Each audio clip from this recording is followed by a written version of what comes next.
వికలాంగుల పట్ల ముఖ్యమంత్రి మొండి వైఖరి, వికలాంగుల పట్ల ముఖ్యమంత్రి మొండి వైఖరి, పోలీస్ నిర్బంధాలకు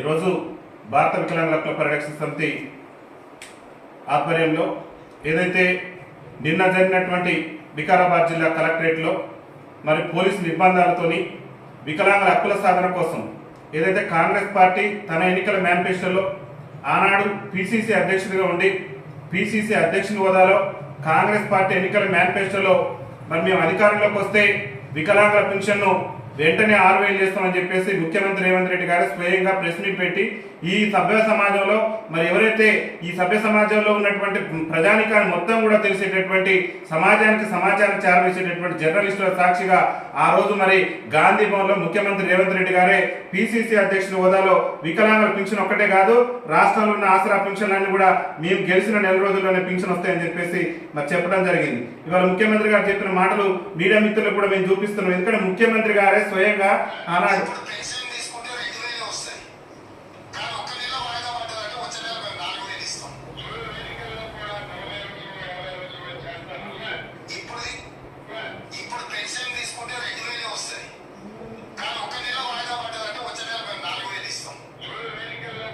రేవంత్ రెడ్డి గారు పిసిసి అధ్యక్షుడు ఉన్నప్పుడు మరి ఏం మాట్లాడింది ఒకసారి చూడాలి, మీడియా మిత్రులు గమనించాలి, సభ్య సమాజం కూడా. మరి అసెంబ్లీ ఎన్నికలు పూర్తయితే ఇప్పుడు పింఛన్ మీరు ఆనాడు ఉన్నటువంటి బీఆర్ఎస్ పార్టీ ఇచ్చే పింఛన్ కాదు, మేము కనుక మరి ఎన్నికలు పూర్తయి కాంగ్రెస్ పార్టీ కనుక అధికారంలోకి వస్తే మేము పింఛన్ డబల్ చేస్తామని చెప్పేసి ఆనాడు పిసిసి అధ్యక్షుడి హోదాలో రేవంత్ రెడ్డి గారు స్వయంగా ప్రకటన చేసిండు. ఇవాళ అధికారంలోకి వచ్చిన తర్వాత మా వికలాంగుల సమాజానికి మరి మీరు ఎన్నికల మేనిఫెస్టోలో చెప్పిన విధంగా పింఛన్ పెంచాలని చెప్పేసి మీరు డిమాండ్ చేస్తూ మరి శాంతియుత మార్గంలోనూ మరి మేము వినతి పత్రం ఇచ్చేటటువంటి సందర్భంలో మరి భారీ ఎత్తున పోలీస్ బలగాలను దించి మా యొక్క ఉద్యమాలను అణచివేటటువంటి కుట్రను ముఖ్యమంత్రి గారు చేయడం పట్ల భారత వికలాంగుల హక్కుల పరిరక్షణ సమితి రాష్ట్ర కమిటీ పక్షాన్ని మేము పూర్తి స్థాయిలో తప్పుపడుతూ ముఖ్యమంత్రి గారికి ఇప్పటికైనా ఎన్నికల సమయంలో మీరు ఇచ్చినటువంటి హామీని తక్షణమే నిలబెట్టుకునేందుకు ప్రయత్నం చేయాలని చెప్పేసి కూడా మేము విజ్ఞప్తి చేస్తున్నాం. ఏదైతే మీరు పోలీసు నిర్బంధాలు చేశారో మీ సొంత నియోజకవర్గం కొడంగల్ నియోజకవర్గం నుంచే మరి మేము మరో పోరాటానికి కూడా సిద్ధం కాబోతున్నాం. మరి మా యొక్క కొట్లాట కొడంగల్ నియోజకవర్గం నుంచే ఉండబోతుంది.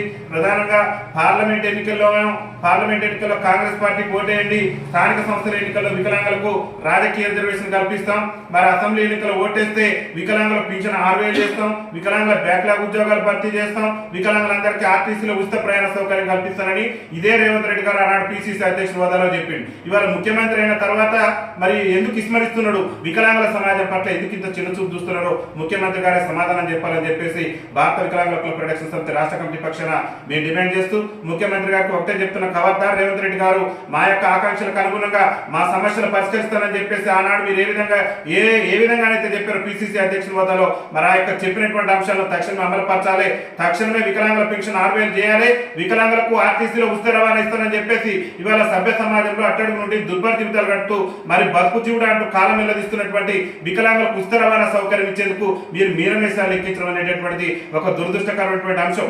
వికలాంగుల పట్ల ముఖ్యమంత్రి చిన్న చూపు చూస్తుండటానికి అనేక ఉదాహరణలు ఉన్నాయి. మహిళలకు ఉచిత రవాణా సౌకర్యం కల్పిస్తున్నారు, కాంగ్రెస్ పార్టీ అధికారంలో రాగానే మహిళలకు ఉచిత రవాణా ఇచ్చారు. కానీ అభయాస్త్రం మేనిఫెస్టోలో మీరు పెట్టిన మేనిఫెస్టో మరి వికలాంగుల సమాజం మీద ఎందుకు ఇంత వివక్ష చూపుతున్నారో ముఖ్యమంత్రి గారు సమాధానం చెప్పాలి. మహిళలకు ఉచిత రవాణా ఇచ్చినప్పుడు ఈ సమాజం అట్టడుగు నుండి దుర్భర జీవితాలు గడుపుతూ ఎప్పటి నుంచో మరి ఆబ్జార్జీ ప్రయాణం వికలాంగులకు 50% రాయితీతో ఉన్నటువంటి వికలాంగుల సమాజానికి ఉచిత రవాణా సౌకర్యం కల్పించే విషయంలో ముఖ్యమంత్రి రేవంత్ రెడ్డి ప్రభుత్వానికి ఉన్న అడ్డంకులు కూడా స్పష్టం చేయాలి. తక్షణమే ఎన్నికల మేనిఫెస్టోలో చెప్పిన విధంగా మీరే చెప్పిన ఎన్నికల మేనిఫెస్టోలో మేము అధికారంలోకి వస్తే అన్ని జిల్లాల్లో ఖాళీలను గుర్తించి ఎవరైతే ఇలా బతుకు జీవుడు అంటూ కాలం వెళ్ళదీస్తూ మరి పాఠశాల మెట్లెక్కలేటువంటి మా వికలాంగుల సోదరులు పీజీలు పిహెచ్డీలు పూర్తి చేశారు, మేము అధికారంలోకి వస్తే వికలాంగుల బ్యాక్లాగ్ ఉద్యోగాలన్నీ కూడా భర్తీ చేస్తున్నారు. మరి నేటి వరకు దాన్ని ఊసే ముఖ్యమంత్రి గారు ఎత్తకపోవడం అనేక మంది మా వికలాంగుల సోదరులు చదువుకొని ఉద్యోగ ఉపాధి అవకాశాలు లేక ఇబ్బందులు పడుతుంది. కాబట్టి ముఖ్యమంత్రి గారికి ఒకటే చెప్తున్నాం, తక్షణమే వికలాంగుల బ్యాక్లాగ్ ఉద్యోగాల భర్తీ కూడా చొరవ చూపాలని చెప్పేసి కూడా భారత వికలాంగుల హక్కుల పరిరక్షణ సమితి రాష్ట్ర కమిటీ పక్షాన్ని మేము విజ్ఞప్తి చేస్తున్నాం. అదేవిధంగా ఇవాళ వికలాంగుల ప్రోత్సాహ బహుమతిని కూడా మరి దాదాపు అప్పుడున్నటువంటి ప్రభుత్వం ₹1,00,000 ఇచ్చింది, ఇప్పుడున్న ప్రభుత్వం కూడా అదే ఇస్తున్నట్టే కుదరదు. వికలాంగుల సమాజం చాలా ఇబ్బందికర పరిస్థితిలో ఉంది. కాబట్టి మరి ఇప్పుడున్నటువంటి నిత్యావసర వస్తువుల ధరలు అన్నింటిని కూడా దృష్టిలో పెట్టుకొని వికలాంగుల ప్రోత్సాహ బహుమతిని 1,00,000 నుంచి 10 లక్షలు పెంచాలని చెప్పేసి భారత వికలాంగుల హక్కుల పరిరక్షణ సమితి రాష్ట్ర కమిటీ పక్షాన్ని మేము ముఖ్యమంత్రి గారికి విజ్ఞప్తి చేస్తున్నాం. అదేవిధంగా ఇల్లు లేనటువంటి నిరుపేదలు ఎవరైతే ఆసరా పింఛన్ వచ్చి ఇల్లు లేనటువంటి నిరుపేద వికలాంగులు ఉన్నారో వాళ్ళందరికీ కూడా మరి ప్రభుత్వమే ఇల్లు నిర్మించే విధంగా ఉచితంగా ఎంత ఖర్చైనా సరే వికలాంగులకు అనుగుణంగా ఉండే విధంగా మరి వారికి అవసరాలకు తగినట్టు విధంగా ఉండేటటువంటి విధంగా మరి ప్రభుత్వమే వికలాంగులకు ఉచితంగా ఇల్లు నిర్మించి ఇవ్వాలని చెప్పేసి కూడా భారత వికలాంగుల హక్కుల పరిరక్షణ సమితి రాష్ట్ర కమిటీ పక్షాన ముఖ్యమంత్రి రేవంత్ రెడ్డి గారికి మేము విజ్ఞప్తి చేస్తున్నాం. పోలీసు నిర్బంధాలతో మా ఉద్యమాలను అణచివేయాలని చూస్తే కేసీఆర్ ప్రభుత్వాన్ని కూడా 99 సార్లు బయట ఎవరైనాం.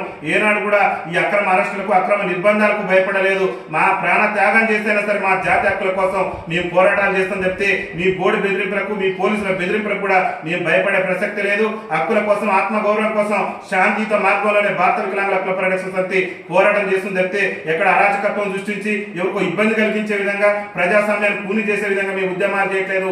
శాంతియుత మార్గంలో ప్రజాస్వామ్యబద్ధంగా రాజ్యాంగబద్ధంగా మాకున్నటువంటి హక్కుల మేరకే మేము ఇవాళ ఉద్యమాలు చేస్తున్నాం చెప్తే ఆనాడు కేసీఆర్ గారు ధర్నా చౌక్ ఎత్తేసిండు. ఇవాళ మేము కలెక్టరేట్ లో వింతపత్రం ఇచ్చుకోవడానికి పోతే మమ్మల్ని భారీ ఎత్తున పోలీస్ బందోబస్తు పెట్టి మమ్మల్ని అక్రమంగా అరెస్టులు చేసిన అక్రమ